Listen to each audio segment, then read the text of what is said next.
এটা কি আজকের স্ক্রিপ্ট? আমাদের দেশের চারদিকে সকল সমস্যার সমাধানের জন্য এগিয়ে যেতে হবে আমাদের সবাইকে একসাথে। দায়িত্ব নিয়ে কাজ করতে হবে আমাদের সবাইকে। রুখে দাঁড়াতে হবে অন্যায়ের বিরুদ্ধে, দুর্নীতির বিরুদ্ধে। আমাদেরই গড়ে তুলতে হবে একদিন স্বপ্নের সোনার বাংলাদেশ। সৃষ্টি করতে হবে নতুন ইতিহাস। এটা কার লেখা? এসব গালভরা কথা বিশ্বাস করে নাকি এখন কেউ? হাসি আসে না এখন এসব কথা শুনলে? আশার কথা শুনতে এখন আর ভালো লাগে না। এখন তো স্বপ্ন দেখতেও ভয় পাই আমরা।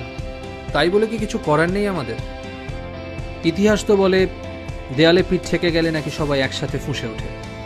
এই দেয়ালে পিঠ ঠেকতে আর কত বাকি আমাদের?